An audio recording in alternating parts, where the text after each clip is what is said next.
There's a very important question that you and I need to answer, Mike. What's that? Do you tilt your keyboard? Do I tilt my keyboard? You Why can tilt would it you up, right? do a thing like that? Or you can lay it flat. Or some of the new ones, you can do negative tilt. And I don't have one of those. Get decent keycaps, then you don't need to tilt your keyboard. Okay. I'll jump right on that.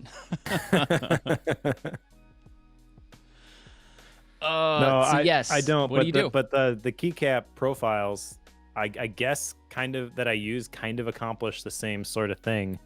I've got the MDA in front of me, and it definitely is sculpted up in the back. So it's kind of like tipping it up. And I think the Essay is what I have on the other one. And that one is fairly sculpted too, if I'm remembering correctly. I don't use that one every day, but... Interesting. How about you? Do you tip your keyboard? I don't. I lay it flat. I kind of thought you did tilt yours, which is why I was asking the question. That was my original thought, and I know that a lot of people in the mechanical keyboard world do tip it. Like the back is up higher than the front. And in my head, that's a bad thing to do. That sounds painful, yeah. I've got a wrist rest in front of my keychron, so I don't have to do that. Right. And, I don't have a wrist rest on mine, but where it's sitting, it's like right at the edge of the desk, so there's like nothing there, so I tend to hold my hands up, so it is what it is. But I have been playing, and I don't have one because I don't think Keychron makes it, where you could have the negative tilt. I'm very curious about that, and it's primarily because I've been thinking about like the way that we hold our hands, right? It's easy for us to like tip our fingers down when we have them on the keyboard as opposed to holding them up. Like it's very weird to hold your hands up. So I've been playing around with that idea. No idea if I'll ever actually do anything with it. It's just a fun idea. You could just get it chained and tie it to the corners and put it over your neck and then just walk around because it's Bluetooth. Never have to lift your hands up at all. Yeah, there you go. I got it on my chest. It'll work out well. Oh, too fun. Well, that has absolutely nothing to do with Bookworm or today, but it was what was on my mind. That's for sure. So that said, we should do some follow-up. And my first question for you is, have you done anything with Kanban boards? Because that was like one of the huge takeaways from Cal Newport's book. It seems like everybody who has read it is now exploring and playing around with Kanban. So here we are. How's yours going? Yeah, well, I'm still looking for the perfect Kanban app, to be honest. I've got stuff in Todoist, and I think that's probably fine. I've also been messing around. I've got an Obsidian theme called Spectrum, which has a CSS class, so you can create in an outline format a Kanban board, but you can't drag the blocks around, which kind of breaks it for me. But I know some other people don't really have that issue, so maybe I need to get over it. Maybe I just need to find the right the right app to do this with, though. Sure. I messed around with. I found a free app on the iOS App Store and the Mac App Store called Avocado Kanban, which is just a super minimal, super clean Kanban app, and it's got an interesting pricing model. You can basically set up one board for free. And then if you need additional boards, different projects, it's a $2 in-app purchase for each one. Sure. And it looks decent, but I dug into the developer and they have like 30 other apps on the App Store, including it looks like older versions of this sort of thing that they've abandoned. So I don't feel real great recommending that one. Right. Yeah, that's I will the say trouble with those things, right? Yeah. I will say after we talked about it, the topic came up in my mastermind group, and I shared that I really liked that from this book, the whole idea of the Kanban views. And one of the people in my mastermind, David Sparks, did a thing. I'm not saying that I inspired this thing, but I'm not saying it either. He posted that thing about how he made that Kanban view in OmniGraffle. Did you see that? Right. I did. That's Yeah. it's pretty awesome what he's done with it. He's got it set up on like a separate monitor, and it's basically like his live status board, and he can click on any of the individual links and get to exactly where he wants to go. That looks really, really cool. I'd love to do something like that, but it's way too much work. I know I'm never going to keep that up to date. Right. So I have all of these examples and all of these ideas bouncing around. I'm like, what's the best way to do this? And the bottom line is that I haven't landed on it yet, but I have been experimenting. Here's a. So are you still on OmniFocus at this week? Not really. Well, I haven't opened it this week. here's what I'm getting at. There's a whole Kanban by project level that I've been using, and Okay. you have a Stream Deck too, right? I One do. of the smaller ones, yeah. It's It right is here. I can control my possible. lights. It's possible. I found out to program the keys to run the automation plugins. And the way I've been doing that is I've been setting up some really random obscure hotkey for going to the menu and selecting it from the menu in the Mac keyboard input settings. And then you can program that hotkey to a button on the Stream Deck. And I set it up to where the buttons move it between the columns essentially and move it from category to category, which is pretty slick. But that is pretty cool. It just means you select the project you want, hit it on the Stream Deck, and boom, it goes. Like, that's it. So it's well, as you know, smooth. I'm all for having you create things for me. So if you're willing to walk me through it, I'd love to give it a shot. I tried the Kanban automation previously, and I could never get it to work. I don't know what I was doing wrong, but it never really worked for me. And then I saw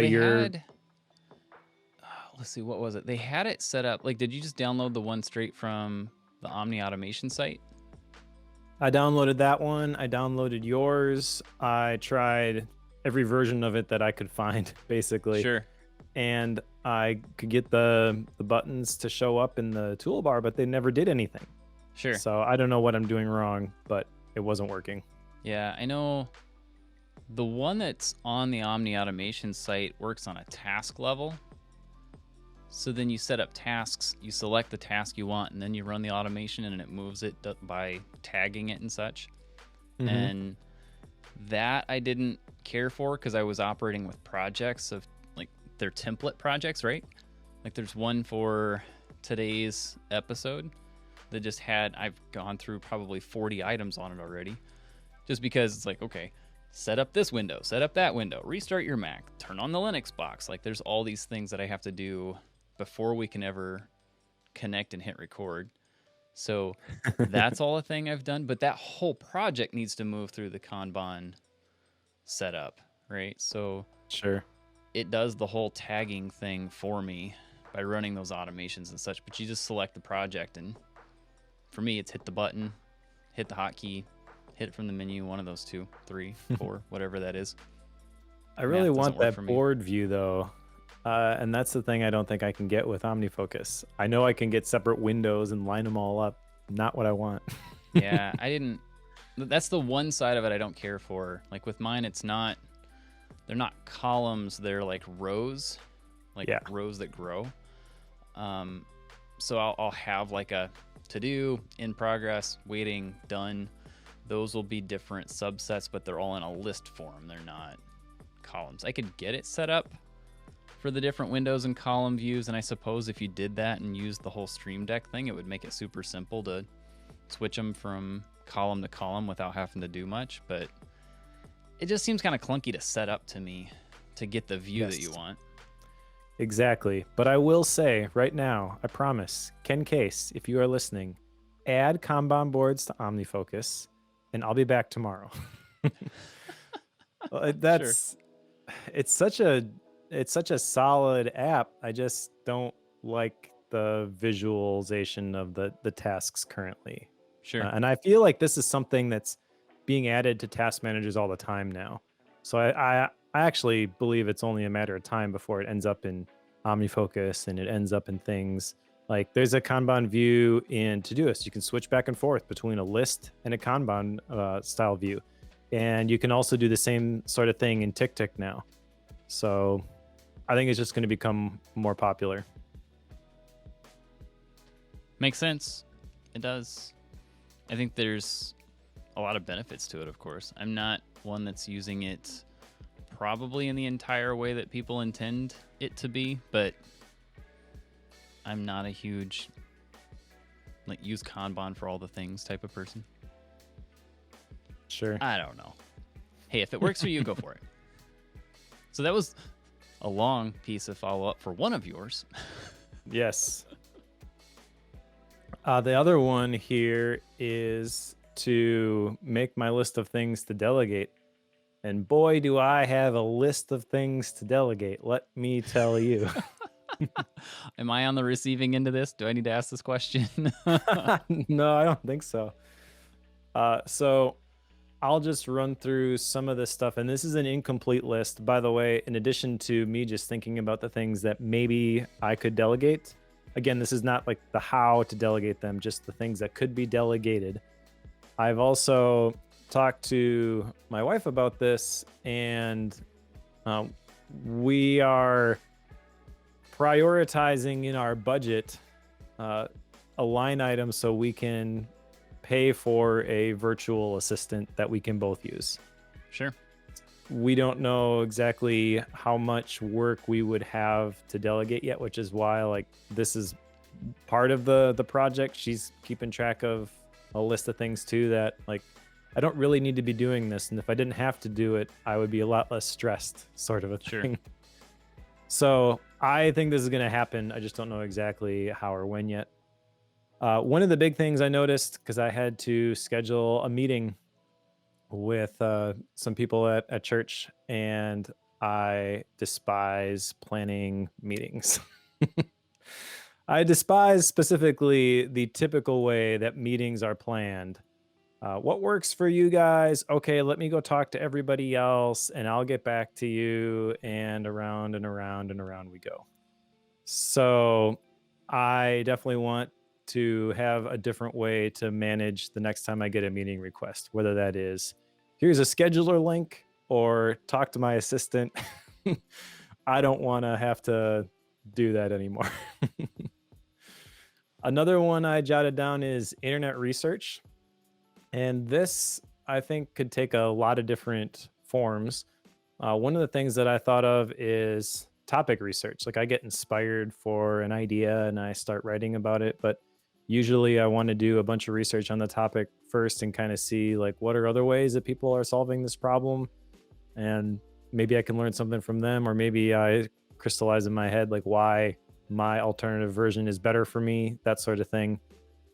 I'm thinking about maybe I could delegate SEO keyword research. I realize that that is basically just like a formula sort of a thing, and if you know how to use a couple of tools, you can get a basic idea of what sort of phrasing and terminology to use to get a little bit higher ranking and more attention. Sure. I'm realizing, by the way, with SEO research that it's not as sleazy and scuzzy as it as it sounds. Maybe you're not just like stacking a bunch of keywords and then trying to write content around it. That is a sleazy way to do it, in my opinion. But usually, I write my piece and then I do the research and I like work those things in there. Like I've got the topic in mind. So I've been using a tool called Topic where you can actually like do that first. So this is, best time tracking app. That's the one I'm working on right now for the Suite Setup. And I get all the other sites that have written about the best time tracking apps and the keywords that they use. And I can go look through like the ones that they recommend and why they like them and stuff like that. So I take all that, make my mind map, write my article, and then I go back in there and they've got a content grader. So that's where you can start to, it'll tell you, oh, you've used these keywords, but you've missed these. And sometimes it's just stupid stuff like, I don't know, there's a term, best time tracking apps. Okay. And I said best time tracking app like a bunch of times. Well, I can tweak the way I say that a little bit, and now I qualify for another keyword. So that's kind of how I use it. I'm not really changing the content at all. I'm just making it more discoverable. So all that to say, like there is definitely a formula to that. and I think that maybe that's something I could delegate as well. Sure. I've got a bunch of website stuff I'd love to delegate. I make these sermon sketch note videos, and it's the exact same process for uploading them to YouTube and uploading the file and publishing them via WordPress.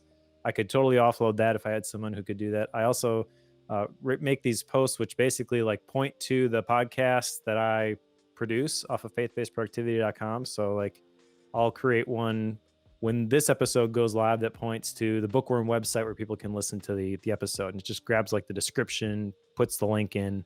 It's a link post, so it's kind of like a Daring Fireball style. When you click on the link on my website, it takes you to the Bookworm website, and also for focused and intentional family. I'm also terrible at promoting things on social media. I feel like that would be pretty easy to delegate. Man, So I got a bunch more. Delegate. That's what I'm hearing. Yeah, email management. I hate email. Why would I ever want to spend more time in email? But as I'm thinking about like different things that I do, I know that one of the things that Cal talked about in A World Without Email is create like shared inboxes, support at faithbasedproductivity.com or whatever. So that's got me thinking about using Hey for some of the stuff that I do. You know, if I was to work with somebody, we could share an inbox. We could go back and forth about email. And I wouldn't be using Google anymore, which would be okay with me. I had to call somebody the other day and cancel an account, which was a pain in the butt. So I would definitely love to delegate any of those types of errands, requesting information from places likewise. And then the last one is, and this is the one I have the most resistance to, is some podcast stuff. I know, like we've talked about, we could delegate the editing, and I am willing to delegate the editing. I really, really am anal though about the episodes that we release. I want them to be awesome, and I feel like this is a kind of a strength of mine because I've developed it over the years in cutting out the right things and making it feel still like a smooth conversation. But yeah, so like learning what to cut. It's not every it's not every it's not every filler word, but I don't know. It's like it's impossible for me to explain, but I know it when I hear it, and that's why like this one I hesitate to delegate it to somebody because I know what I'm going to get back at least initially is not going to be up to my standards. But you'll never get it off your plate unless you start. That's true. That's true. I do have a list of like 90 other things before this though, so I think that's the place to start. Well, I know like you were talking about the meeting thing. Like I schedule meetings all the time. It's usually either text or email, one of the two. It depends on the person that actually a few of them are phone calls too, which doesn't always make sense to me. It's like I need to schedule a one-on-one with you and I got to make a phone call to do it. So we just doing it now then? I mean, since why don't we just since I solve answered it now? Like it could take 15 minutes, we'll be done, but we're gonna spend 5 minutes scheduling that anyway. But the way that I've come at that, because it's so impersonal. You know, I work at a church, and it's so impersonal to try to say use my scheduling software, talk to a VA, talk to the receptionist. Like, you know, there are admins I could go talk to, and they could do this for me, but I need to own that to a certain degree. So what I've done in most cases, just here are 3 dates and times I would prefer. Can you pick one? At the very initial request. And it seems like whenever I offer those 3, that it's very easy to get it with a one and done deal. It's pretty rare that I have somebody that says I can't get any of those to work, but some of that's because when I send that initial request, I'm putting in like a morning, an afternoon, and an evening, and picking it across like 3 different days. That way, like it's very easy for them to pick. Like mornings never work, so me giving them an 8, 9, and an 11 doesn't work. It would have to be afternoon. Like so, I can solve some of that by being flexible on that. So I don't know. There's so many things. Like you got to learn a lot of tricks to be able to speed that up. Otherwise, you're right. The whole back and forth is, what time works for everybody, and you don't offer your own, then it's a pain. Don't do that. If you're one of those people, stop. We can't be friends until you stop doing that. So. Great fun. Well, I suppose I've got a couple of them here. The first of which is create protocols for how support comes to me, and now me and my support assistant. And we've started in on that. I've had some failures in that already, but it's in progress. We tried at one point to like just email support at domain.com and it will go to all the places it needs to go, and then we could manage the ticket and stuff, and people continue to just ignore that. And I get it.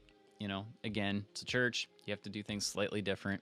So we've just gotten to where we have kind of a bank of things that we're asking. It's like, okay, when does this need done? What is it? Who's in charge? What's the password? Like all these things that we just ask. And then we keep that template actually in Basecamp for what we need to ask. That way, if my assistant or myself realizes there's another question that needs to be asked in that process, we can add it, and then we both realize, oh yeah, that's a good question, or we can change the wording on it and such. So that's kind of what we've come to, and then answering those questions, we put them in as a ticket and then run it from there. So that's what we're working with right now, trying to force people to send an email with a template. Doesn't work. Don't try that. And we'll keep going. The other follow-up that I had, remember I talked about this shortcut for time-bound email access? Yes, I remember this. It actually worked for a period. It worked really, really well, actually, in telling me when I shouldn't be on email. And then we started to list our house. And all that went out the window. Because documents to sign, and now we're like setting up showings and stuff. So I've got like emails and texts that are coming constantly. So if I ever pause here, it's because I got to confirm a showing date and such. So like these are all the things that come with that. I expect to go back to using this at some point, but I've had to just kind of throw it out for now. But I suppose I should probably explain what it is. So the idea was to set up a shortcut that whenever you tap on it, if I'm within working hours, it would let me have access to my email app. And if I was outside working hours, it would say, no, stay off your email. And it worked well to get me off of it until I needed to be on it quite a lot because of other people and things being extremely time sensitive. All the things. Pain. I wonder if you could set something up like that using screen time instead of shortcuts. Oh, where you couldn't spend too much time on it? Oh, like the time, like when you It would just shut off access to your email based on certain times. Sure. Maybe. I don't know. I've never really messed with screen time. In my head, it's a thing for kids, but I'll look into it. That sounds interesting. Don't tell Gray. Does he use it a lot? I haven't been able to keep up with Vortex lately. Yeah. They just did their yearly screen crimes episode. Ah, got it. So they got a lot of gripes with the system, and I understand that, but I think kind of for something basic like you were doing, maybe that's an easier version for people who like the idea of your action item but don't want to create a shortcut from scratch. Right. It's true. Yeah, I don't know. I'll look into that. That might work. I'm sure because I know there's like some time-bound stuff in there, but that has never occurred to me because I don't ever mess with screen time. Yeah, you just have to be able to do it on an app level, and I'm not sure, if it's a global setting or if you can do individual app settings. Sure. No, that makes sense. It does. Well, now that what are we? 30 minutes into this? Where are we? Let's jump into 25. Let's jump into today's book, The Art of Witty Banter by Patrick King. And the tagline on this is be clever, quick, and magnetic. And in my head, I thought I was getting into a book about basically how to do like the quick quips, like when people have like a quick response and stuff to like a quick phrase that comes back after you've told a story or made a comment and such. I was like, I always wish I was better at that. And I thought this was going to teach me how to do that. What I was not expecting was a book that taught me how conversation works. And I'm now fascinated by both. So this has turned out to be a lot more than I expected. And I'm glad to have read it, but there's a lot here that I wasn't expecting, I guess is what I'm getting at. Did you even look into this one beforehand to see what you expected? I know you just kind of buy them and start reading them and don't even look at them whenever I That pick is these. basically what I do. I will say that there's no shying around this. I'm going to talk a lot about my Toastmasters experience in this episode. Sure. So sorry, everybody who's sick of that, but it's going to happen. And because of my Toastmasters experience, I saw this book. I got it in the mail. I opened it up. I looked at the cover, looked at the back cover, and I immediately thought, this is going to be a cheap imitation for what Toastmasters promises to deliver. Kind of like the quick and dirty version. You don't need to sign up for that club and put in the work. All you need to know is like 3 quick tips, 3 quick life hacks for conversation, right? And on that level, I was not very disappointed. It was kind of what I anticipated. Sure. This will be fascinating then, because I have zero, well, I shouldn't say zero. I have like 1 iota of experience with Toastmasters. Mm-hmm. And that is in that I went to a Toastmasters gathering because there was a special speaker that was in to tell a story about how to tell stories. And I was fascinated by that. So I went to that. That is the one and only time I've ever been to a Toastmasters gathering of any kind.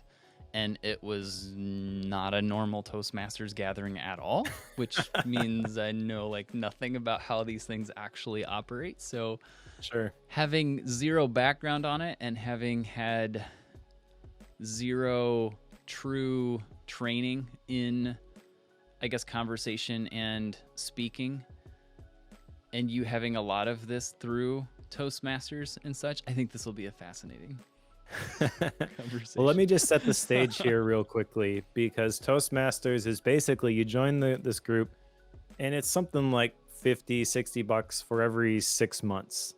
And then if you go through all of the curriculum, it's the equivalent of basically like a master's in communication. So if you apply yourself and you do the work, it's a much better deal than going to school for becoming like a professional speaker. Whether you're trying to make money as like a professional motivational speaker, people book you for stuff or not, is kind of irrelevant. Most of the people that are in it because they want to improve their communication skills for some other aspect of their professional life. They manage people at their work and they want to hold better meetings or something like that. So it's not all people who are like trying to get their name out there and they want to become famous. That being said, you join and you get this curriculum, and it is a self-paced curriculum. You have to sign up for the speaking slots. You have to sign up for the evaluator slots, and you do these assignments and then you get credit for them. You do enough of them, you get the different levels of the awards. And they changed that over a couple of years ago and they kind of redid it. So I don't know exactly what all the new ones are. But when I was going through it the first time, there was this basic curriculum. You get through these, you give 10 speeches basically, and then you get your Competent Communicator Award. And I did that. And I did that in like 10 months. So it was 1 speech a month. I was basically giving one every other meeting. And what I realized from a lot of people who join Toastmasters is they come and they attend and they don't really ever sign up to give speeches. And you can learn something from being in the room, but the real value is when you actually create the speech, you deliver it, you get the feedback. That's when the light bulb goes on. You're like, oh, I should have done it this way instead. Until you are standing in front of people when it matters and delivering the speech, you're not going to get nearly as much out of it. But the other, so I noticed that like I cranked through this, which really wasn't that strenuous, but I got my competent communicator in 10 months, and other people who had been there for 5 years were still trying to finish their first first 10 Sure. speeches. So if you want to drag your feet, there will be the opportunity to do that. It's not like they are forcing you, hey, come on, let's go. You have to kind of be self-motivated if you really want to get as much out of it as you can. I don't tend to do anything halfway. So I'm like, all right, yeah, let's do it. And then I started entering. I will achieve it tomorrow. Yeah. I started entering the contests. I first entered the big contest. I forget exactly what they call it, but that's kind of like the inspirational one. And there's different levels. There's like the division and the area, and then there's another one I forget, and then there's like the district. And then from there, if you keep going with like the typical path, they have like the national one and even an international one. So I signed up for that one, got up and forgot my speech halfway through, just was like frozen on the stage and was kind of beating myself up about it. So I'm like, all right, that's it. Next contest, I'm going to sign up again just to prove to myself that that's not going to happen again. Sure. So the next one was a humorous speech contest. And this is a story I know that I've told before, but it's kind of important for like my perspective with all the Toastmaster stuff as we're going to juxtapose it against this book. I kept winning the different contests for that one. I wanted to just give one basically, and there I'm done. I don't consider myself a funny guy, but I kept winning. And then I went to the district level and I lost there, but that's kind of like the finals for the humorous speech contest. Our district is the entire state of Wisconsin and then the Upper Peninsula, and I lost to a professional comedian. But while I was there at the district conference, they had a speaker come in. His name is Aaron Beverly. At the time, he had been the runner-up for the international speech contest, and he was selling coaching. And I'm like, this guy is really sharp. So I signed up for some coaching with him, did some one-on-one coaching with him. I have not competed in any contests since then, but since I have been working with him, he has also gone on to win the international speech competition. I forget which year it is, but he's really, really good. And it was cool because that's a connection I never would have made had I not been involved with Toastmasters. So the TLDR is Toastmasters is great, but the value that you get out of it is totally going to depend on what you put into it. And if you go into it thinking, I want to put in some reps and I want to learn from making my own mistakes, it's the perfect environment to do that. Everybody is there because they're terrified of speaking in public and they want to get better at that. And then the other thing that you can really glean from it is some really cool connections. Like I got hooked up with the guy who won the international speech contest. There's a lot there. So these 10 speeches that you were talking about, how long is a speech? Like when you're talking about winning these competitions and such, are these like 3-minute deals? Are they 30-minute deals? Like what are they? It depends. And now when they revamp things, they have different tracks that you can go through. And so there's like different types of speeches, which are different lengths. But the core curriculum that I went through before the competent communicator, your icebreaker is the first one. And you just get up and you talk about yourself. So it's super easy. You already know the subject. That one's 4 to 6. And basically every speech after that is 5 to 7. And you're timed. So at 5 minutes, someone will hold up a green card. It means you've qualified. People can vote for you. Yellow means you're halfway through. So at 6 minutes, for example, you see the yellow, and at red or at 7, you get the red card. And you have basically 30 seconds before or after that to qualify. So if you give this big speech, your 5 to 7 minute speech, and you talk for 9 minutes, you're disqualified from the voting at the end of the meeting for like the best speech. Yada yada. If you're in a contest, you'll be disqualified completely if you go over. If you go under. These are short. They're not like I'm thinking about. I've been teaching some classes of sorts at our church, and that's a quote unquote speech or a talk, I guess. Yep. But they're 40 minutes, and then I set them up to be about 30, so that I've got time for like questions and stuff afterwards, because they're usually somewhat tech related.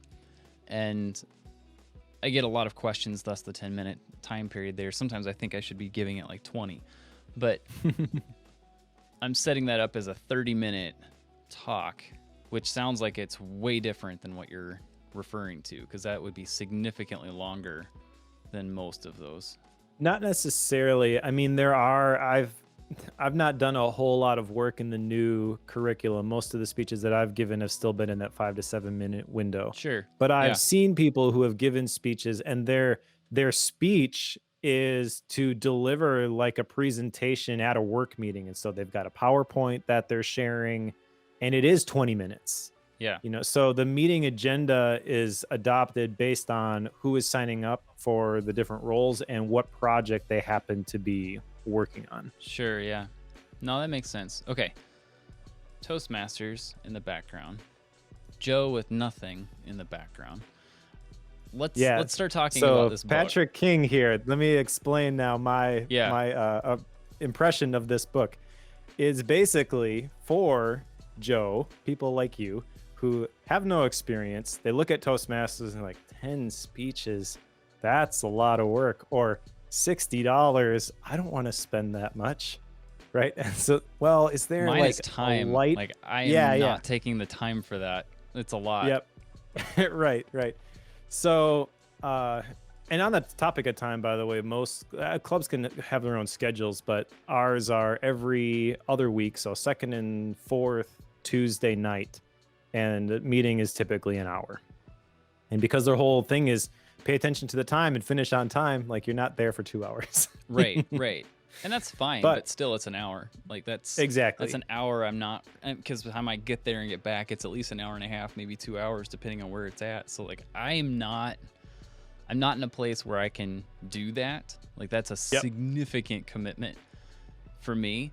And like this is where like I appreciate, you know, the way Patrick King does this. Like if you don't have or don't want to put that time and dollars into Toastmasters, I'm going to be curious to see what your comparison is like between the book versus Toastmasters and such. Yep.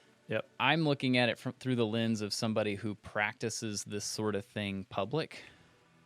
And I learn in public as we do this. Mm-hmm. So thus the streams that I run, we're doing this podcast live. I do the webinars and such, like the classes. When I do those things, those are the times when I'm critiquing and learning myself through this process. I'm going to make a lot more mistakes in the real scenario, quote unquote, than I would if I were to go through Toastmasters, learn all the formal stuff and such. But if I can pay attention to what I've screwed up and try to improve on that live, I get like the double-edged thing, right? So I can produce something and I can learn from it at the same time. It's not the same. It's not at all, right? You're immediately going to tell me that the coaching and such and the third-party feedback is going to be the piece that's missing from that. And I won't disagree with you. But again, like you either have to commit time or dollars and be willing to put off. I shouldn't say put off. Like make it more of a, maybe it's financial, maybe it's career improvement. Like there's some driving factor behind trying to improve at that level.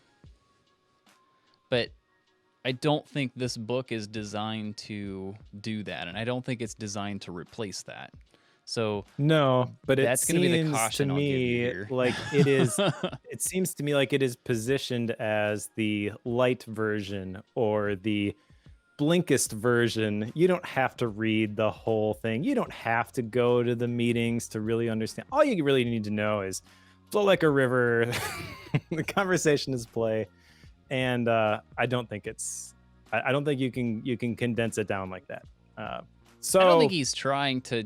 Like he's not positioning this as a replacement to Toastmasters. Like I want to point that out. That's something that you brought up, not correct. Patrick That is King. my bias.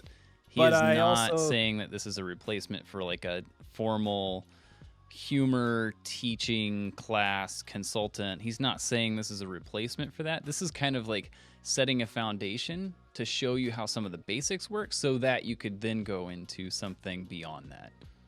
Sure. I just think you can't learn this stuff without doing it. That's all. Well, right. And if you don't even know how to start, how could you start doing it? And I think that's where this comes in. Like this can give you the very basic fundamental components that can help you get started. And then once you start to get a taste for it, then maybe Toastmasters is the right answer. Maybe hiring a consultant or a coach is the right answer. But if you have no idea where to start, this would at least give you some basics to begin with. Is that fair? Maybe. I don't know. Like I mean, I agree that that's what he's trying to do. I just don't think it's effective, to be honest. Like, he's giving you specific advice about, like, well, let's get into the book here. Yeah. Sure. Sure. Because he talks about when you're in a conversation with somebody, like, do this. And some of the stuff that he talks about, there's no way I would ever try that with any relationship that I am serious about. You have an example of that? Like what you're referring to? Because there's a lot of things he points out, and I'm just not sure which ones you're talking about.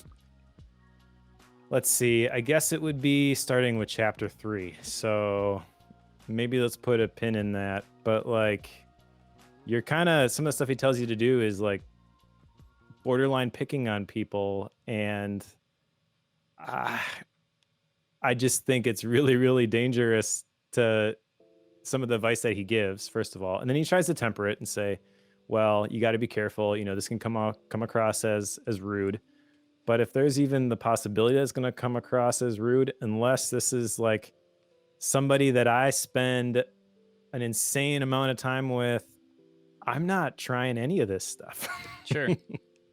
Interesting. So, because there's a lot of those pieces, and again, we'll get to that. There's a lot of those pieces that I do and have done for years that I think you're referring to that you would never do with strangers, but I do them with strangers all the time. So it's yeah, this is the hard part. I'm curious here now.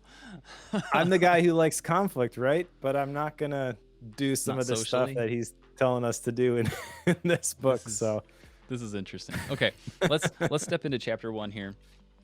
And chapter 1 is Flow Like a River.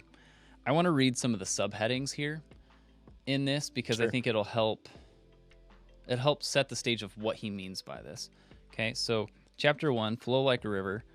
And I should point out the lettering on this is quite large, so this is a fairly quick read. Just gonna point that out. All right. I wonder how many words are actually in this book, because I got it and it's like 200 something pages, right? And you're like, oh, this is a legit book. And then you start it and you're like, this is totally the guy who put 1.5 inch margins on his school papers to make them look longer. Totally double spaced. Added the extra filler words. Anyway, here's the subtitles underneath the Flow Like a River. Never speak in absolutes, which is hilarious because he just did. Think before you react. Practice free association. Use double explanations. More effective compliments. And what he's getting at with all of these and like these little subsections here in Flow Like a River is he's showing you the components of general conversation and how to help that conversation continue to have flow, like Mihaly, flow, but this is in conversation, and how you can have the back and forth. And I think that's important because throughout the rest of the book, if you don't have that, none of it matters, right? So you can't have the back and forth if you don't understand how general, non-witty banter conversations happen. There you go. Yeah, and the first thing he does is he shares a awkward story of him trying to be funny with a coworker and it falling flat, and he'd be like, there, you want to avoid situations like that, which right away shows me that his goal with conversation is very different than my goal with conversation. So take the rest of my opinions for the remainder of this episode with a grain of salt, because from page 1 he and I don't see eye to eye. This chapter, though, I felt like this one reminded me a lot of what I have heard from people who have practiced improv comedy. I don't know if that is his background or if that's just me recalling, conversations I've had with like Mike Vardy. I know has a improv comedy background, so he's kind of talked to me about this same sort of thing, and the value of like the yes and keeping things open-ended so that you can go back and forth. But improv comedy, again, like the goal is just to give the other person something to riff off of so you can go back and forth. Whereas I'm approaching a conversation and like, let's just limit the back and forth and cut straight to the quick. What are we really doing here? Do I like you or don't I like you? Let's figure that out right away. Which is why when I go out to eat with a group of people that I don't know, I'll ask that super deep, awkward question that makes people think, puts them on the spot.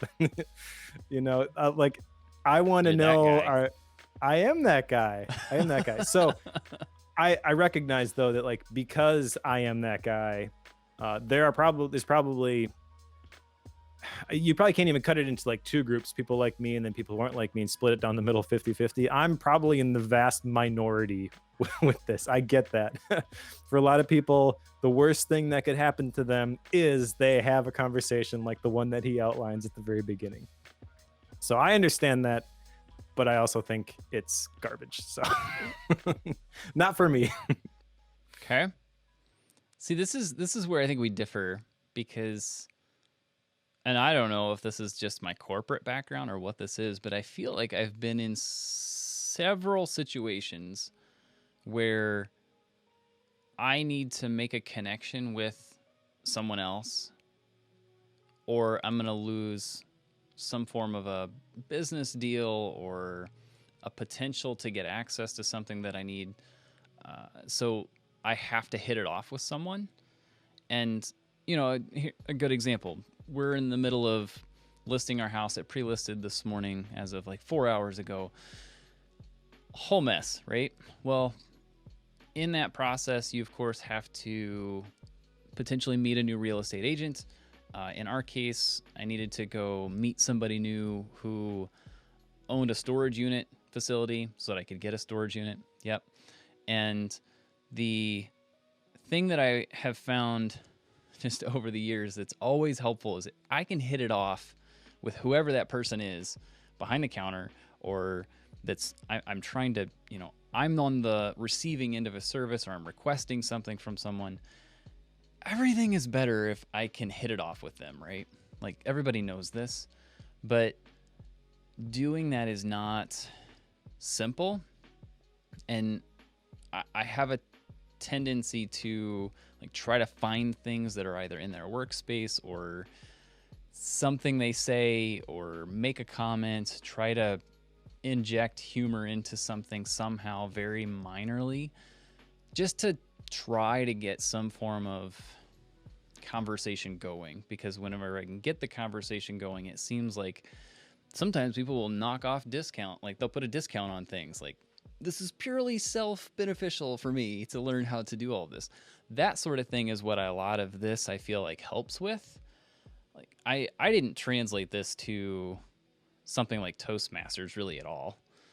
To me, this was more about just day-to-day conversation. I have new people come in to the church building all the time with funerals, weddings, special events and stuff. So I have to meet new people constantly, it seems like, and being able to have the quick, quips and such can be helpful to,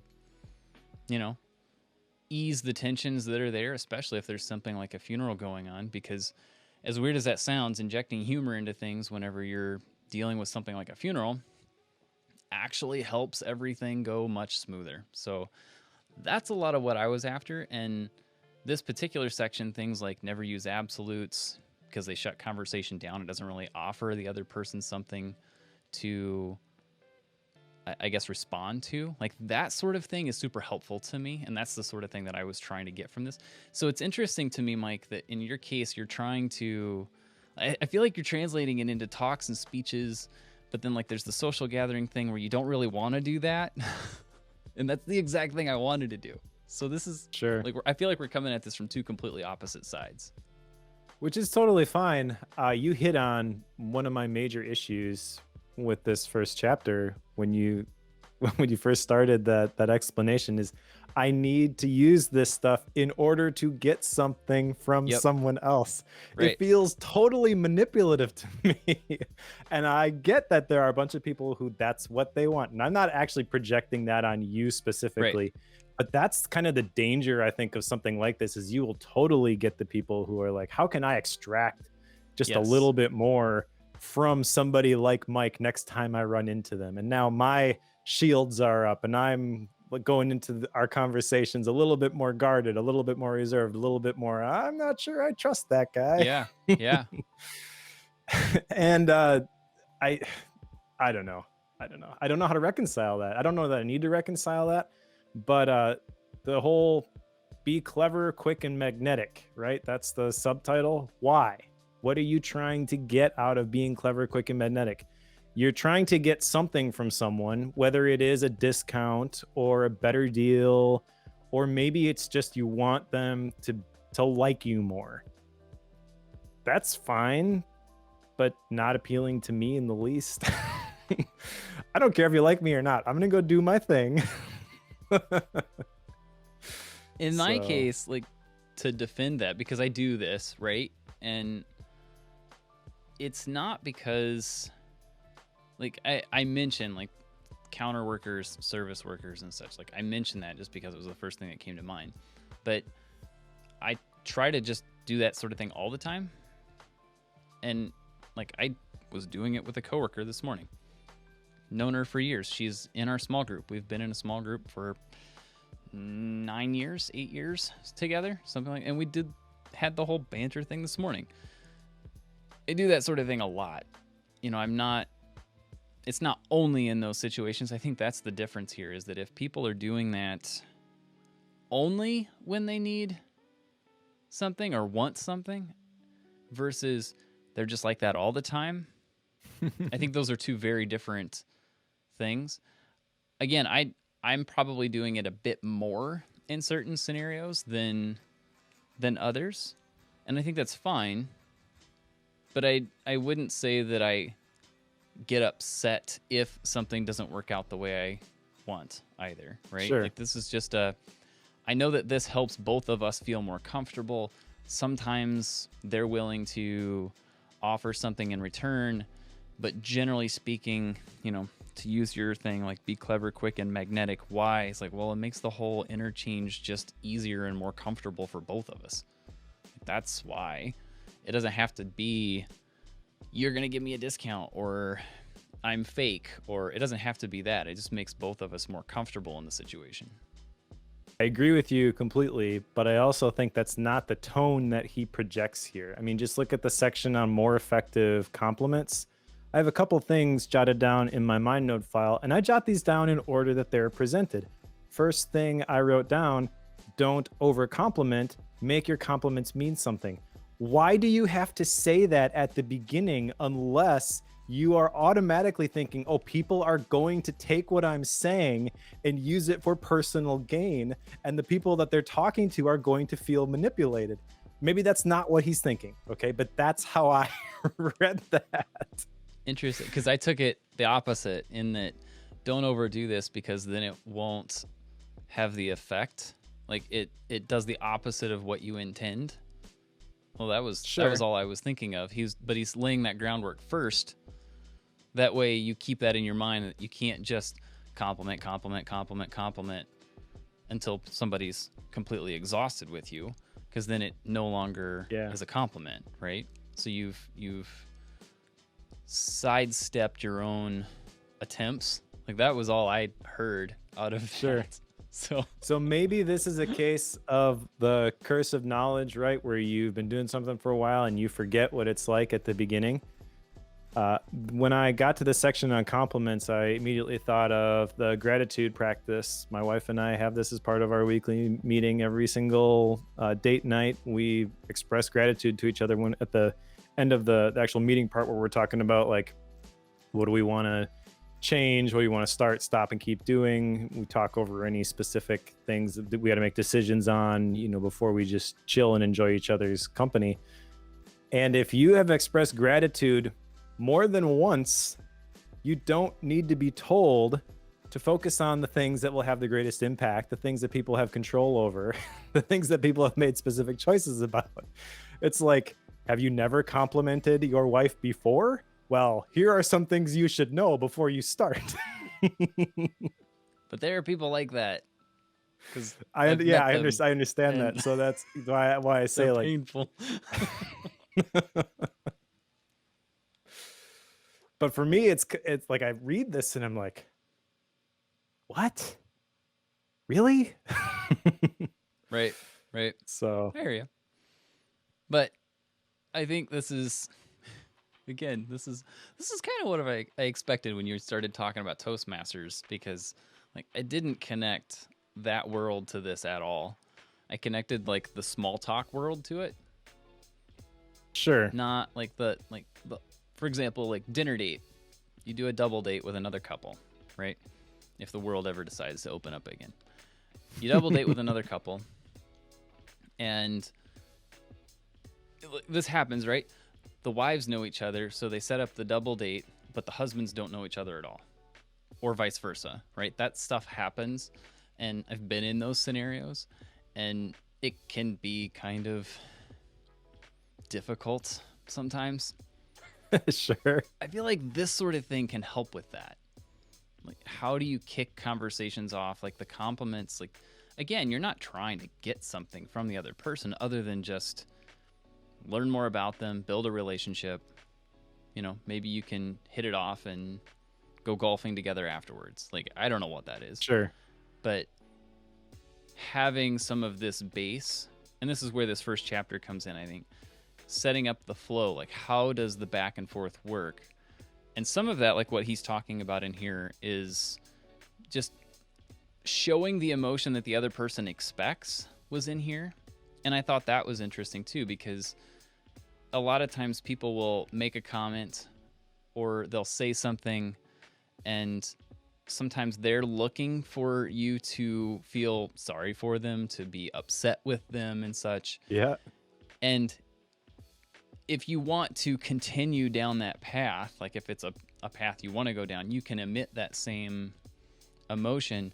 I think there are a lot of cases where I deliberately choose not to, because I think the path the person is going down, the emotion that they're wanting to elicit from me, is not the one I want to give them. Like, yeah. And my tendency is to try to show the opposite, just because, no, don't do that. Like, you think Samsung's amazing? Forget you. So you are like, Patrick no, King's away. ideal customer then. Yeah. So I don't know. Like, there's a lot that he has here that kind of shows just how that back and forth can work, and how do you help each other feel comfortable in the conversation. I think we've all had those dialogues with people who really don't get out much, and really have a hard time in conversation socially. And some of what he's referring to here, I feel like I've had a chance to learn in the real world of back and forth. Like, oh, don't ever say that because people don't get it. Like, there's some stuff like that just completely fell on its face. I did that one all wrong. Like, I do that and realize that sort of thing. I feel like this can save you a little bit of heartache from those situations. So I'm glad you brought up mirroring, because that phrase stood out to me too. Do you remember the last place we heard that? Not off the top of my head.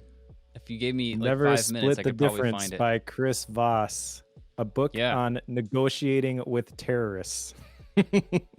Well, it was negotiations. He comes from negotiating with terrorists, but that wasn't the point of the book. Misdirected. Fair enough. Yeah. But I remember having the same sort of feeling with that book of, okay, so the whole purpose of the negotiation here is to get what I want. That doesn't feel right to me. Can't even put my finger on specifically why. I just know I don't want to be in those conversations. So here's a question for you then. This type of thing. So that's a good point. If we've had books that talk about how to converse with other people, and there's the potential to interpret that as seeking gain in some form, right? Every time the conversation can be potentially manipulated, right? You're showing kind of a angst against that. If that's the case, does that mean that we shouldn't try to better a relationship with quote unquote tactics or methods? Is that the issue you're actually fighting against? And if that's the case, then should we not try to make a conversation comfortable? Like, what's your take on that? Sure. Well, I think it's fine to make it appear more comfortable. I think for whatever reason, it kind of gets stuck in my head of this. With Patrick King's book, he paints a picture just like the negotiation book of this is a successful conversation versus an unsuccessful one. And I feel like making a qualitative judgment about the interaction into one of those categories is what I don't feel comfortable with. So if I'm going to be at a dinner party, like the scenario he talks about at the very beginning, and I'm talking to somebody, we don't hit it off, I'm not thinking to myself, oh, what are the tactics that I can employ to make this conversation work? I'm going to go talk to somebody else. So maybe that's just my bias. I know there you mentioned like the double date sort of thing. You're trapped in a scenario where you have to interact with these people. I'm willing to concede that maybe this book could be very applicable in that scenario. But again, that sounds miserable to me, and I'm going to do everything that I can to avoid that. And I really think that with communication in general, that's really what we're talking about here. I don't really like, although I know you can break it down into like the different types of communication, but ultimately that's what I think of when I think of Toastmasters. Is this is a group that will help you communicate better. And if you improve your communication, literally everything in your life gets better.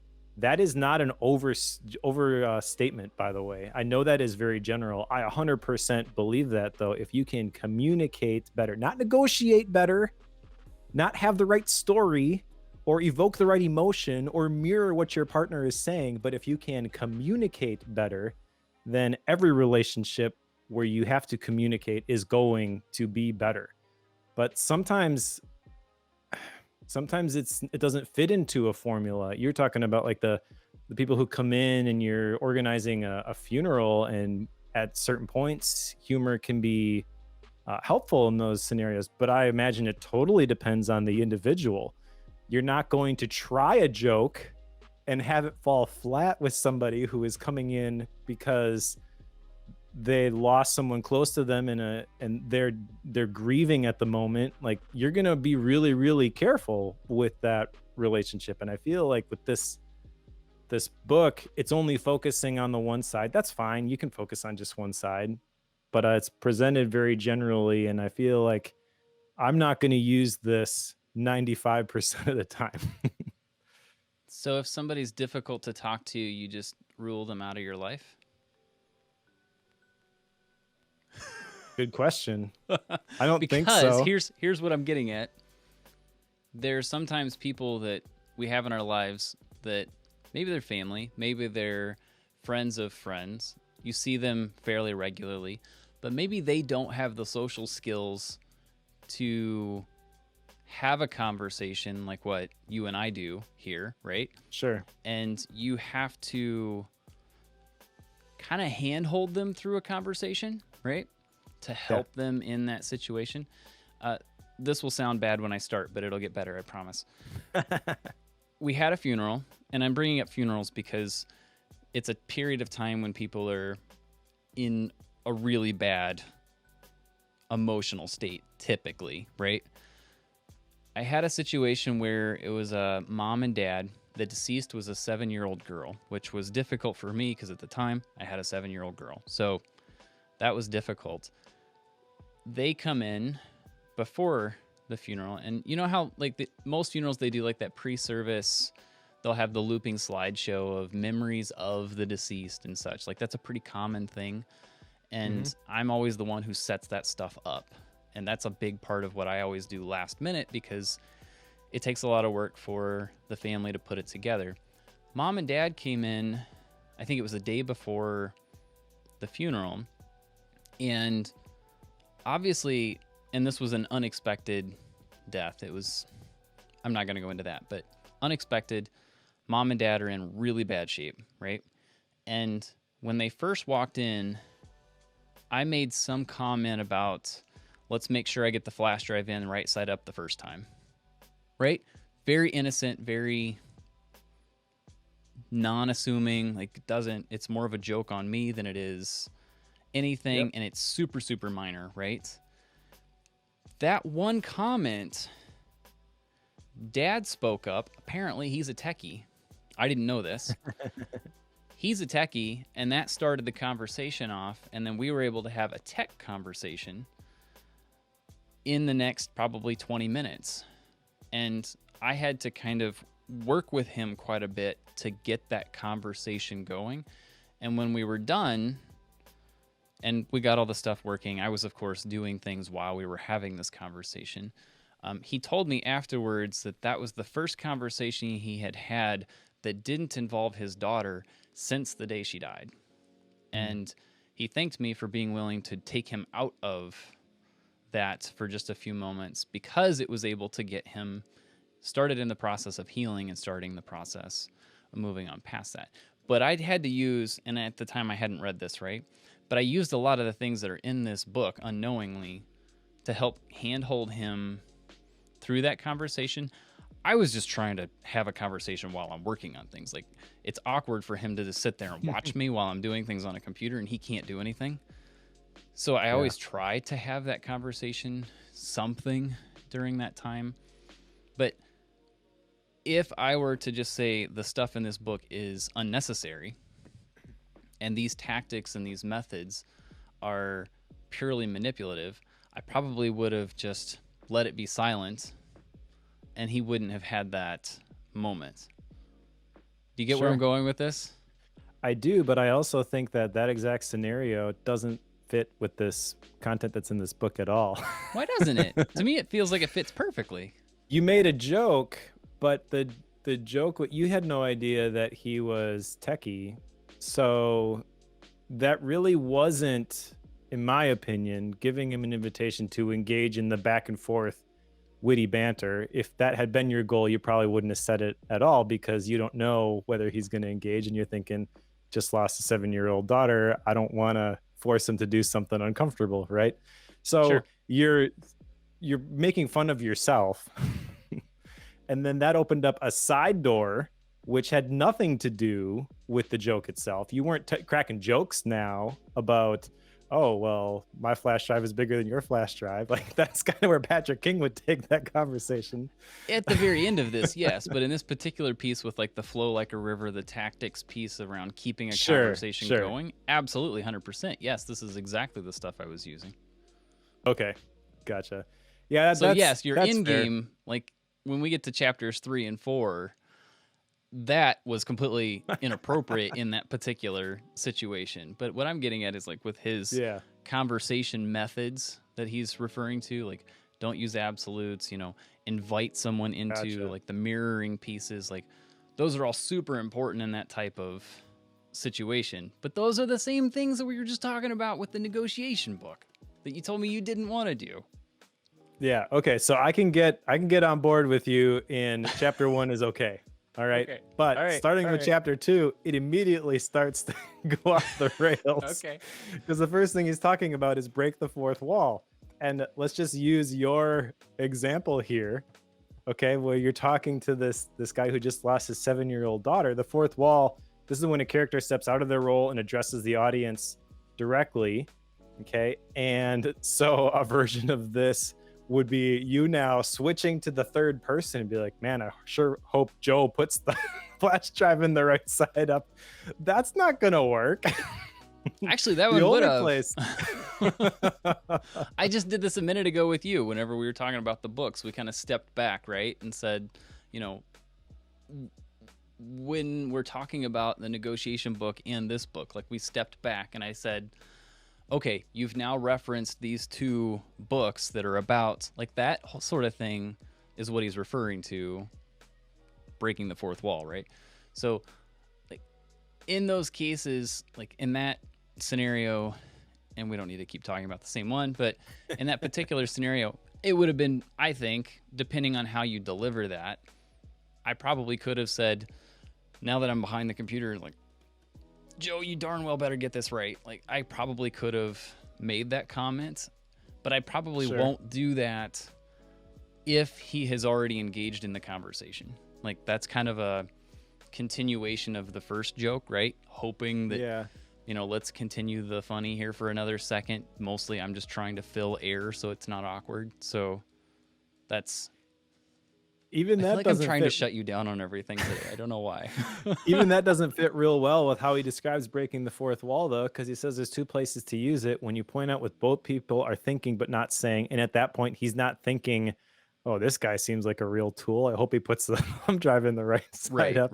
Or you point out your opinion about what is happening in the moment. I guess maybe you could classify it as that. I just have a real hard time thinking about how from this point on, how any of this stuff gets applied in a scenario where I'd be comfortable using it outside of improv comedy. Sure.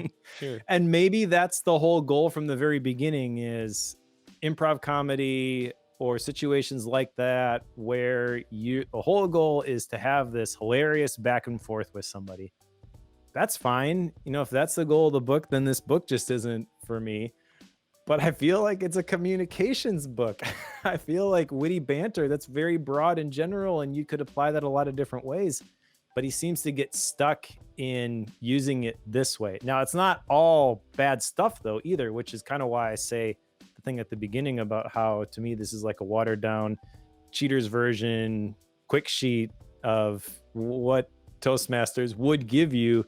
You can look at some of the stuff he says and look at some of the stuff that Toastmasters would teach and say, oh yeah, I know that already. Do you? Like, there's a difference between information and application or revelation, right? The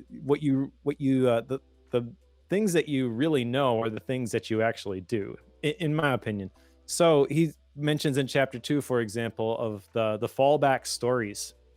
This is something I picked up from Aaron Beverly, and I've mentioned it before on this podcast as an action item. It's another action item again, is to develop that story file, which is simply just a collection of stories with the different points. And you want to present it in a way, kind of like an outline, where you can pick and choose the different details that you include in the stories based on how much time you're trying to fill when telling it. If you just want someone to get the gist of it, you've got like a 3 or 4 sentence version. If you're giving a speech and you really want someone to feel the emotion, then you've got a longer version of that.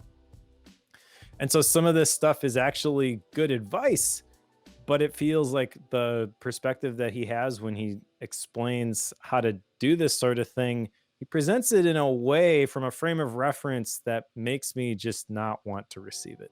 And I get that's totally my own bias, and I probably have to just get over that, but that's my reaction. All right, first section here, flow like a river, conversation is play. And essentially what he's getting, because we got to get going through this, but conversation is play is essentially a section where we're talking about like the different things that make conversation, I don't want to say light and funny, but more enjoyable, I guess. And probably the example that I would have here going into the third chapter, which is a touch of witty banter, is that there's a man in our small group who I consider to be quite witty, in that he is really good with the quick one-liners, like explanations. Like they get into the witty banter pieces here of like redefining ways of saying things. Like if you're talking about the weather, here's a different way to say it's raining outside instead of just saying it's raining outside. Like there's a guy in our small group that's phenomenal at this. And I love having conversations with him. Known him again for 8 years or so.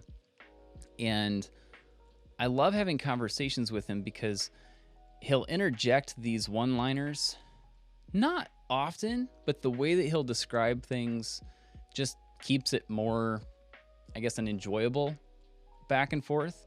Even if we're just talking about how to change the brakes on a car, Like, it doesn't really matter what the topic is, but putting those into it makes it more fun to have a conversation with him. Thus, I have a tendency to seek him out whenever I see him, just because I know the conversation is going to be fun. Doesn't really matter what we talk about. I don't care. I'll throw a one-liner at him to begin with and see where it goes. Like, that's that's how that works. But it just makes for a fun conversation. I feel like that's similar to what the purpose here is. Like, you were talking about the purpose behind this, right? And, you know, the argument that I would give you that's kind of conflicting in my brain is that Toastmasters is the same way, in that you're going through Toastmasters to learn how to give a talk or a speech for a purpose, which is the exact same thing. Like, you're learning to do things, use these methods, learn how to not say all the things, so that you can get better at something for a reason. What is the reason? Well, if you're trying to give a better talk or presentation at work, it's financial gain. You're trying to get promoted. You're trying to be better at your job, right? So this could be similar, just used in different ways. So I struggle with some of what you're arguing with, because I feel like you're using one set of foundations over here and you're changing it over there. But it's really kind of the same deal.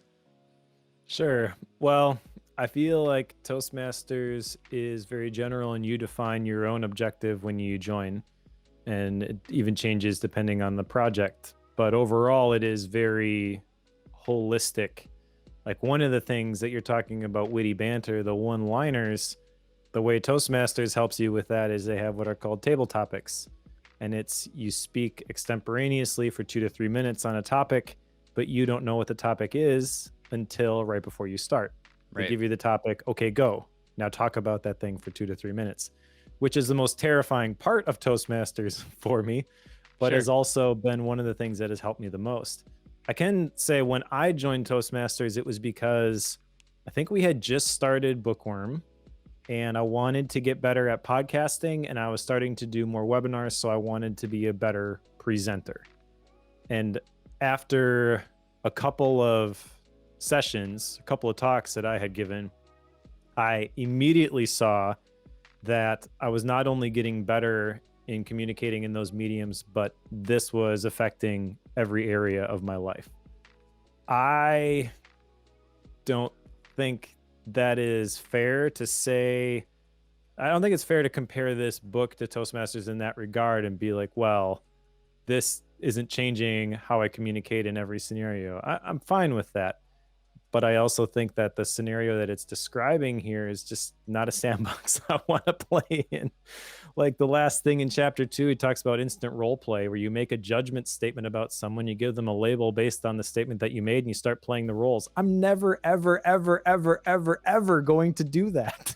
My wife And does then it in all the chapter time. then in chapter 3, he talks about the art of misconstruing, where you're misinterpreting in an intentional manner to bring about a comical situation. The only place I would ever do that is with my kids. Hashtag dad jokes. Like, that's the only place that's ever going to come out. And I don't need any help with that. I got that one down. Sure. I think a lot of what you're talking about is personality. Like, this Completely fair. Yes. he is explaining how to be the personality of clever, quick, and magnetic. And Sure. I think what you're telling me is that is not you.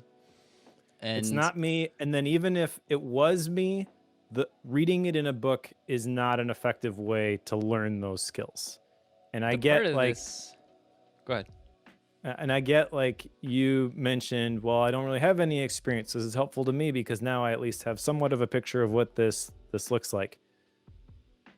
I don't know. I don't think I would ever pick up a book like this. And this is not the first book that I have read like this, by the way. I've read several books. Many of them have been recommended to me by somebody that we both know, about how to speak better. I do not learn that way, which is weird to me because look at all these books behind me. Like, this is how I learn, by reading. But when it comes to communicating, it just is like two totally different worlds. And I cannot reconcile in my own head how anyone can effectively learn how to speak through a written medium, because all you have with the book, maybe this is like where an audiobook actually helps, because you can hear the voice inflections of the author and stuff like that. Right. But I forget the percentage. It's something like 90% of communication is nonverbal. Well, all you have is the verbal, like all you have is what is actually being said when you are reading this book, and what he's actually sharing via what he's saying, including all of the examples, like the jokes that he tells about himself. Yeah, this Ralph Lauren polo, that's actually a real horse.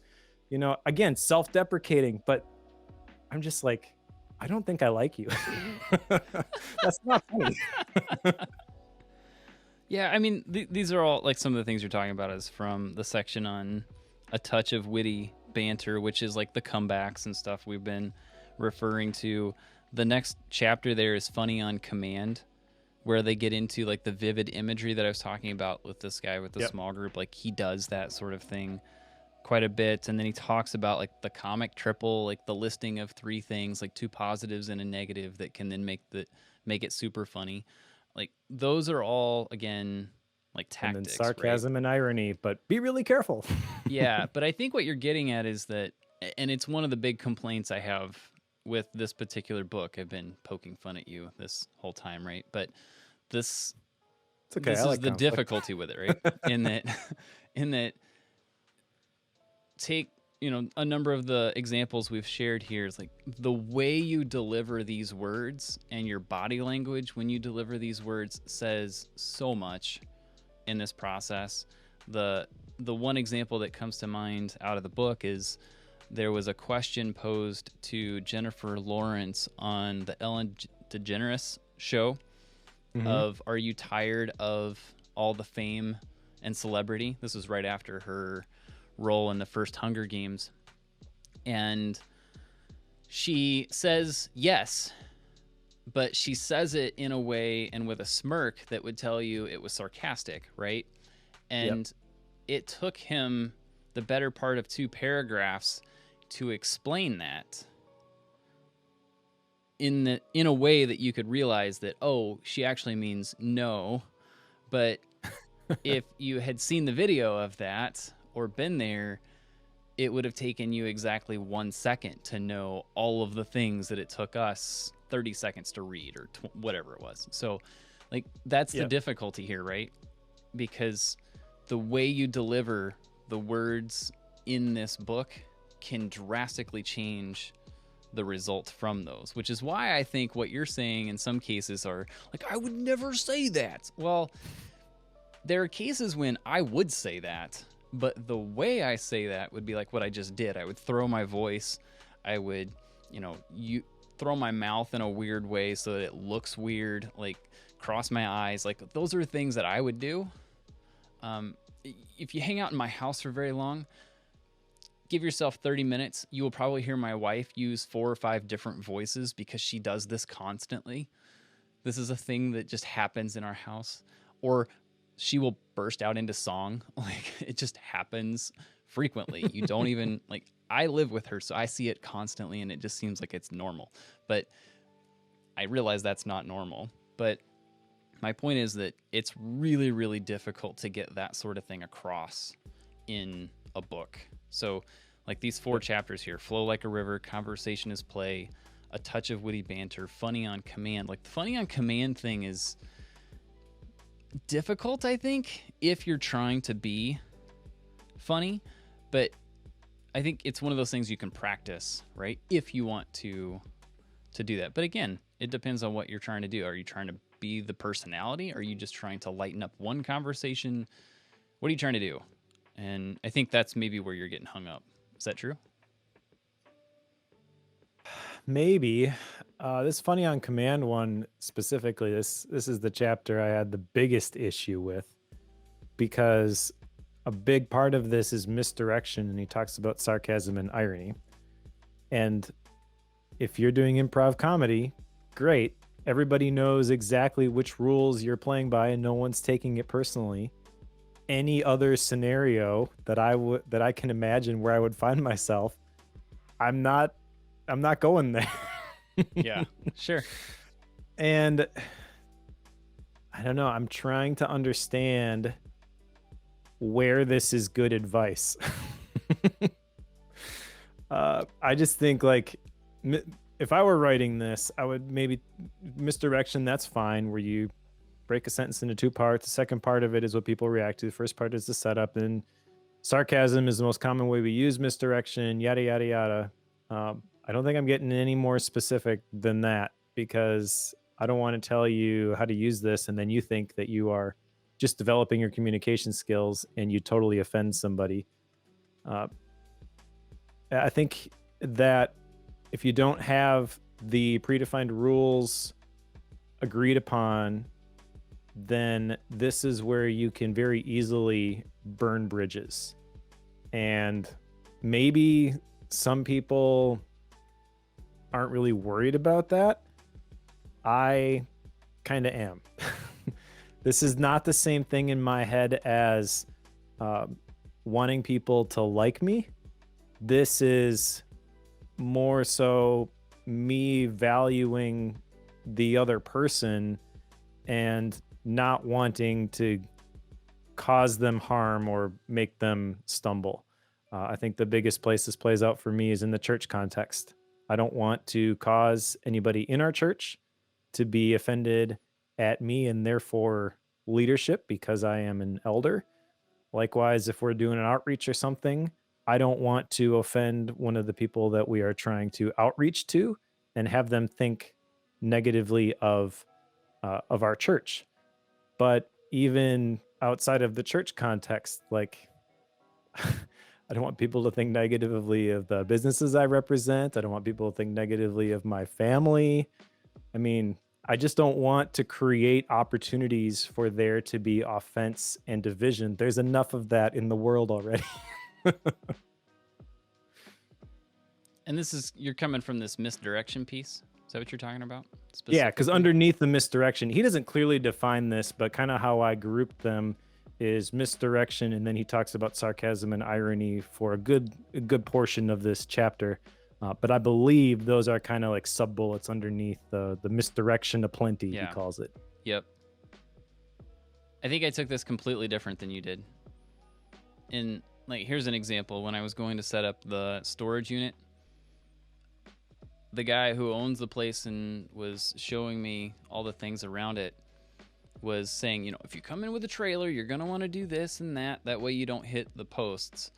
And this is a misdirection, right? I told him, like, I grew up on a farm driving semis all the time, so you're pretty much guaranteed I'm going to run into everything. That's misdirection, right? So most farm people I know are extremely particular about how trailers carry around corners and stuff. Like, you can hug things very tight when you know how they work. Sure. Like, pretty much everybody I know from a farm is very good with trailers. And this guy, I knew just from earlier conversation that he had been around a farm, so I knew that already. That was a misdirection, and he knew exactly what I was referring to whenever I said that. And then he stopped explaining trailers to me after that because he realized, and then at that point he'd had my license, which is a Class A CDL. So like, he knew, like, I've driven big rigs, like a 15-foot trailer is easy. So that whole conversation went very differently after that, which, two things: it shortened the conversation. I was kind of in a hurry. And two, it showed you don't have to worry about me. You can trust me in this particular situation. So I was trying to help him see that he could trust me in that particular scenario. And that was a way that I could do that. But I used misdirection in that case. I'd already read this section by that point, so I kind of knew what I was doing whenever I did that one. Well done. That's the sort of thing that I took from this. I didn't take it as a misdirecting on, I guess, more serious, deeper topics. To me, that would be out of line. But I think this is, again, the difficulty with the book is like, when are these scenarios? When should I use those?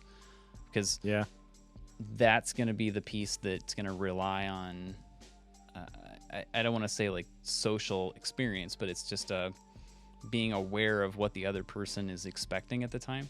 That's some of the, just noticing how the other person is responding from a body language stance, right? So that sort of thing would be out of line if I was in the middle of a church meeting trying to decide whether or not we should take out a big loan or not. Like that would be inappropriate. But Right. when I'm trying to buy a storage unit, it's totally fine. Like Yeah, that's a great example. You hit that 100%. You know, that's exactly the scenario he's describing in this sort of thing. And I understand that. Maybe the better title for a book like this is The Art of Small Talk, The Art of Useless Small Talk. useless. You know, The art of small talk, which is something I feel like I struggle with, but yeah. I feel like this is maybe that's why I was drawn to it. I don't know. Yeah. And that's the thing for me is like I don't really care about the small talk aspect of it. I don't really have time for that, to be honest. I prefer to just jump right in, and I guess what I'm saying is I understand that like there is usefulness to this type of stuff. It's just really, really hard for me to figure out any way in my life that I am ever going to use it. That's fair. Maybe next time I open up a storage unit, I'll try to use some sarcasm and Sure. I feel like I'm just around a lot of people I don't know. And maybe that's why this is like my day-to-day puts me in scenarios where I have to small talk a lot. And personally, I hate small talk. I'm with you on that. It's like, can we just talk about the value of books in your life and get past the Vikings game? Like, come on. I'm a Chiefs fan. We don't need to talk about the Vikings. Like, come on. So that's me, but I have no idea what's going on in sports. What's the best book you've read in the last 3 months? Right. That's my like conversation that sort of starter. thing is, that kind of forces people down deeper a bit. So it gets past all the small talk, but I feel like I struggle with the small talk piece, right? So maybe that's why I'm seeing the positives on this, which brings me to the last chapter here, captivating stories. And the part about this that's, I guess, a bit of a challenge, like he goes through a handful of methods for telling stories. I shouldn't say that. There's a couple methods here. And then there are ways to request a story. There are ways to refer to other conversation points you've had leading up to that, thus an inside story or joke. And all of these come back to how do you set up a story, how do you go through the whole process of the story, keeping in mind the amount of time allotted for the story. You were kind of alluding to that earlier, but he has like 1-sentence stories. And I feel like that's something that I don't really do. My tendency is to go way too long on a story, which is probably why you need to cut some of my stories up with these recordings sometimes. So like that is something that I'm aware of and I'm not good at, is how do I gauge the amount of time I should put into a story, because sometimes I feel like I've got to give a ton of detail on it when I really shouldn't. That's a piece that I feel like I need to struggle through, but telling good stories is one that is valuable whenever you're trying to have an engaging conversation. I 100% agree. And this chapter just doesn't make sense in this book to me. This is the one that I'm excited about. I would love to read a book on how to tell better stories. But this, like, the story spine that he talked about, this is an 8-sentence thing. The 111 method that he talks about, that I can get on board with. That fits in with this back and forth banter that he's promoting in the rest of the book. But the story spine, I'm like, oh, I could see myself using that for like making up stories when I put my kids to bed at night. Wait a minute, that's not witty banter. Yeah, that's immediately what I thought of there.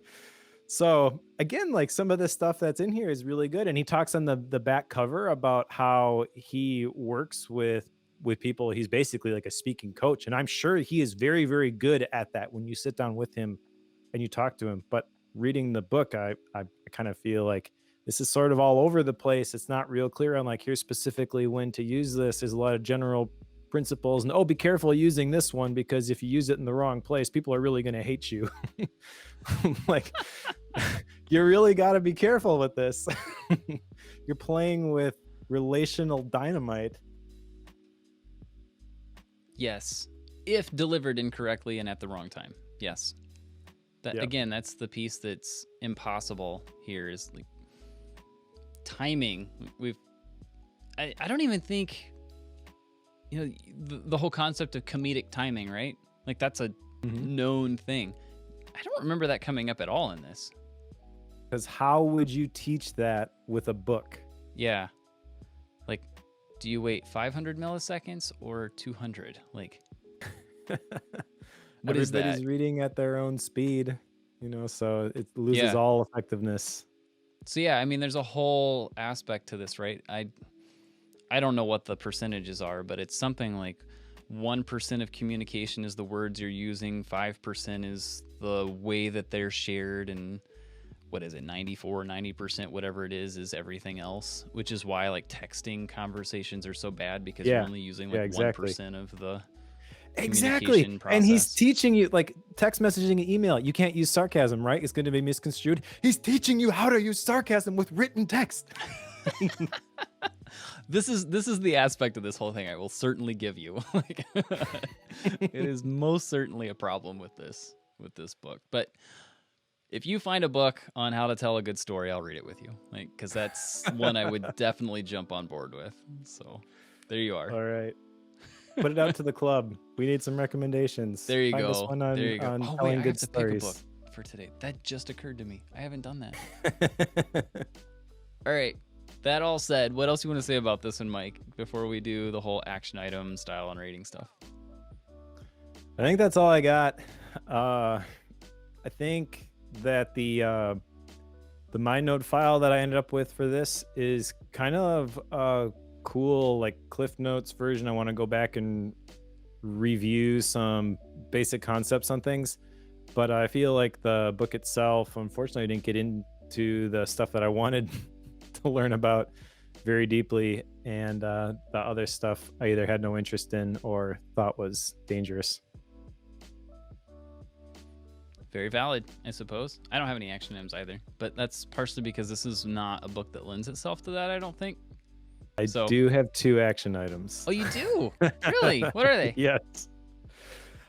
So the first one comes from chapter 2. He mentions the fallback stories. And I mentioned I need to do some more work on my story file. It's going to be in Obsidian now. So I need to put some thought into how I want to set that up. The cool thing about Obsidian is that you can fold, unfold bullets and things. So I think there's opportunity there for me to kind of build those stories in a new way rather than just like big blocks of text. But it is something that I've had in some way, shape, or form previously in multiple places. So I need to get that into Obsidian. I have one more action item from chapter 4 when he's talking about the vivid imagery. Yes. I don't really want to get ridiculous in my descriptions of things, but I do want to develop my vocabulary a bit more. Sure.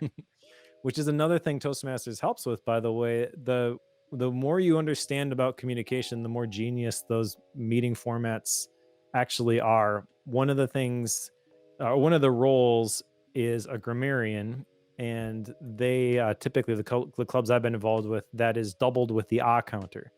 So the grammarian ah counter is one role in my experience, and their job is to count the number of filler words that people use and which words they tend to be.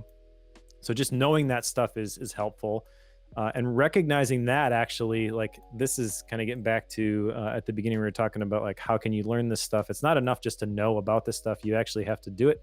Like, we all know that we should not use ahs, but I still struggled with that mightily up until my very first speech. And then I forget exactly what the feedback was, but they said you tend to use and you tend to use it in this way. And pretty much overnight, like from that moment on, the light bulb went on, and I almost never use that filler word anymore. I wish I had a better recollection of this is the exact revelation that I got, but it was just the difference, in my opinion, of like actually doing it versus reading about it. So I want to develop my my vocabulary, and the ah counter, get back to the story of the grammarian, What they do is, in addition to counting the filler words, they pick a word of the day.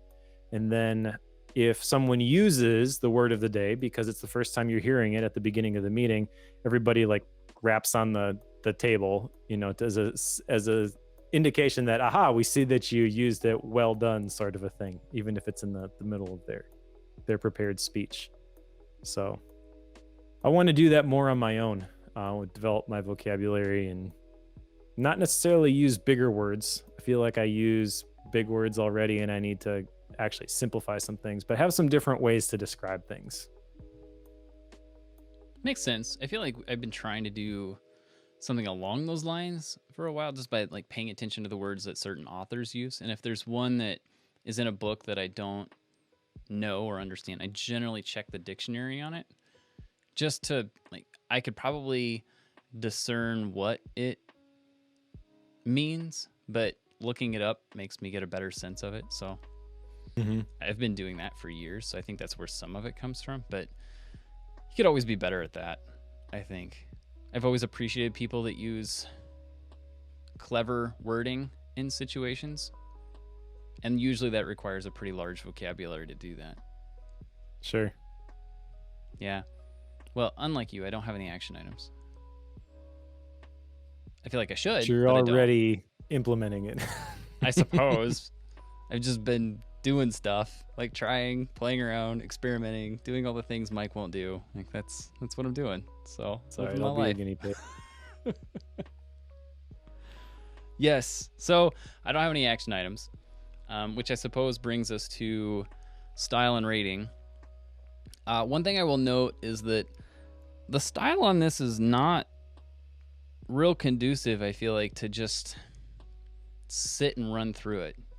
Did you feel that? Like, it felt kind of choppy to me. Like, it probably took me to chapter 2 before I realized that there are like a handful of steps that you would go through to get his point across, but they seemed kind of disconnected to me. I don't know if that was just the way I was reading it or what that was. Maybe it was just me, but it seemed strange when I was reading it. Now, granted, all the stories and all of the overarching connecting points made a lot of sense to me, but like we were saying earlier, it's big words, like font size is big, large margins. I think this is like if I had to guess, it's probably like a 20,000 word book. Most are 35 to 40, somewhere in there. So it's probably half a book expanded via formatting to make it larger. So it makes it a quick read just because of it not being as big of a book. But that all said, the content of it, I think, not coming at this from a stance of what am I to gain out of this, like that was not on my mind at all. And I didn't have formal speaking in any form on my mind either. When I picked the book, I was intentionally trying to pick something that would help me in some of these like transitional conversations. Right? So that was my intention with the book. I probably should have said that early on, but that was some of my desires from the book, is helping with some of those situations. And I feel like it does help significantly with that, at least for me. Like, I think my personality is one that can benefit from some of these quote unquote tactics and methods, I guess. The understanding of the frameworks behind some of these things. So those are all pieces that I greatly appreciated having read. If that is something that you find that you do a lot, I would recommend it to people. I've already recommended it to a couple folks, and I do know I've got at least 4 or 5 friends that are like really, really good at this already and don't need the book at all. Like they just do this naturally. And I've always appreciated my conversations with them. And again, they're people that I tend to seek out. I'm not one that really wants to change who I am, but being someone that is easy to talk to is something I've always wanted to make sure that I'm improving on. And I feel like this is something that does help in that process. So it's one that I'm grateful for having gone through. That said, like, there's some pretty major loopholes in the way that this is delivered. I don't know that a book is the right way to do this, like we've talked about. There are probably other ways to do it, but at the same time, I feel like this is probably a good way to kickstart that. Like, this is one very, very, very small step to get you on the road, I think. So I don't think this is it's not even designed to be a replacement to a full-blown coaching system. I don't think that's its intention at all. I think it's just purely to get people started. And for that, I'm grateful to it. Now, again, I'm coming from the stance of I have no background in any formal training in speaking at all. So keep that in mind. But I don't think this is the best choice if you're trying to teach this to people. There are a lot better ways to do it. Okay, so that all said, I have found a lot of benefit from it. I have some qualms with it. I think I'm going to put it at 3.5 for a rating, just because, and I know I've been defending it like this whole time, but I do have some qualms with it, right? So from a content stance, like, it's pretty good, but I think it lacks a lot as far as, like we were talking, the comedic timing, the how you deliver things, the body language side of it is completely missing here. So there's some pretty major components of how this works that are not there, which is why I'm saying this is a starting point. It's not the solution to learning art, the witty banter piece by any means, but it'll at least get you on the road, I think. So final answer, 3.5. All right. I've made my opinions about this book known throughout this episode. I don't really like it. I'm trying to figure out exactly why I don't like it as much as I do. I'm trying to reconcile why I have such a strong negative reaction to it when, like you mentioned, you got a lot out of it and you've already recommended it to a couple of people. I think maybe what it comes down to is that even though the chapters are labeled and they speak to different things, kind of the underlying tone underneath all of this is about being funny and about being humorous, and that's like a major linchpin to the whole idea of witty banter that he seems to be describing here.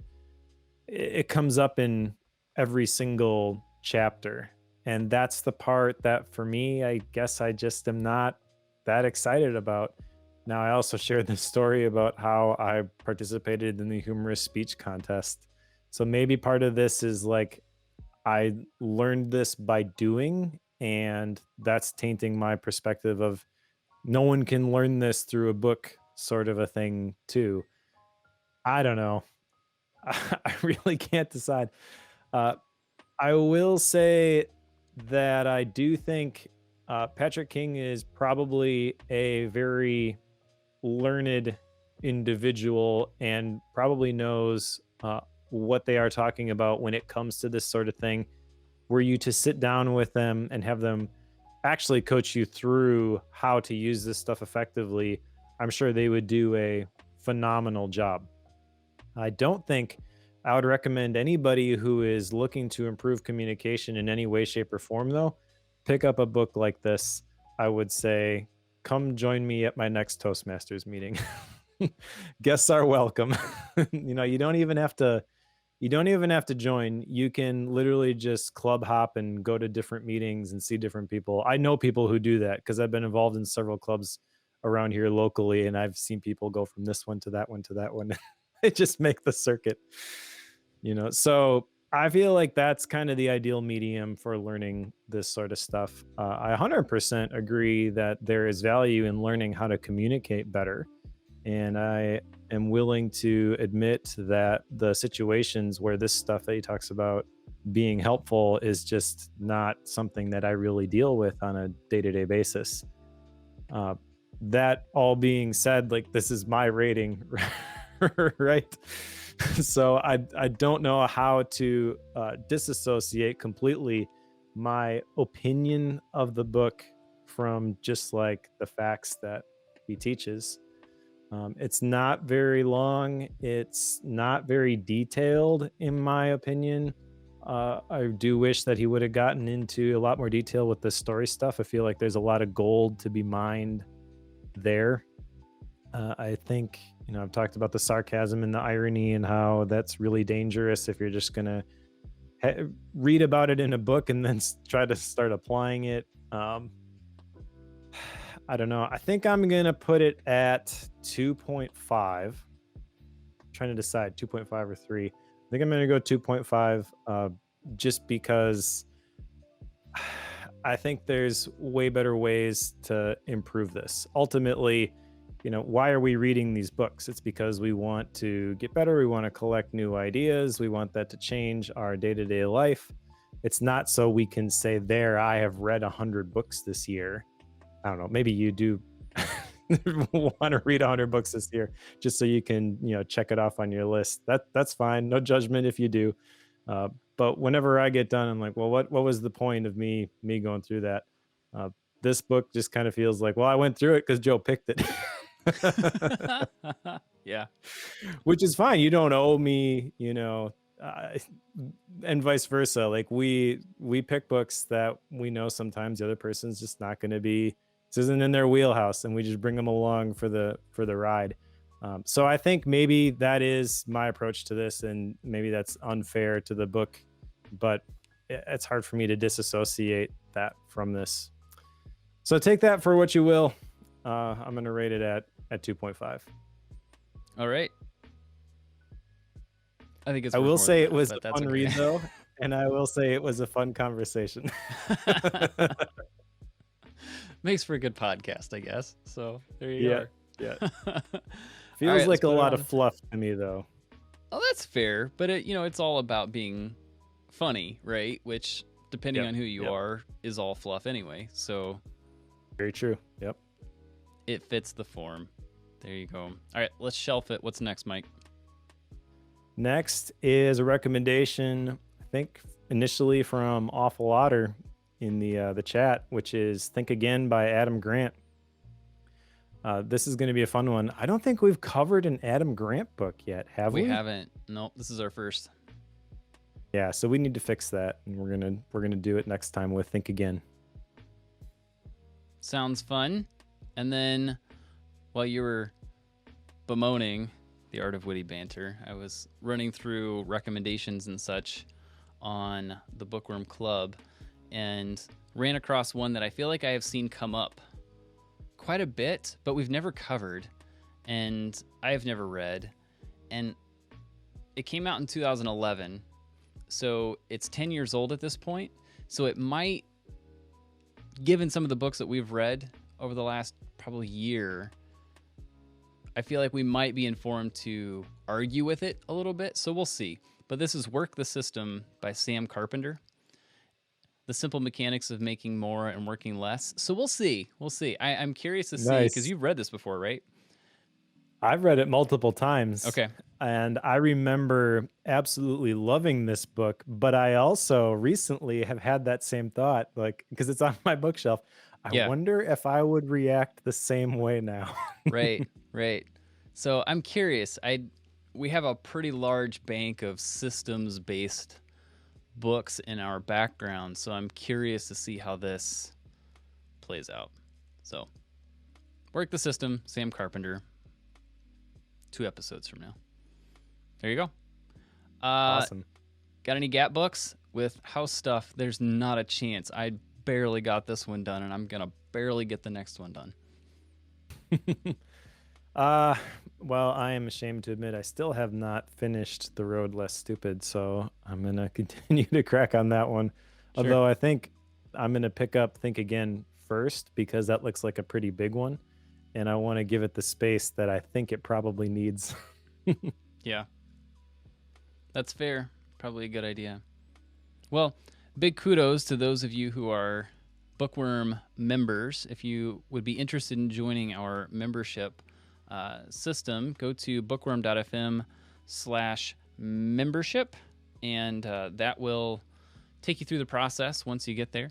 But essentially what that is it's a way for you to donate to us to help us keep the lights on, keep producing the show, help us get the books that, that we're reviewing here on the show.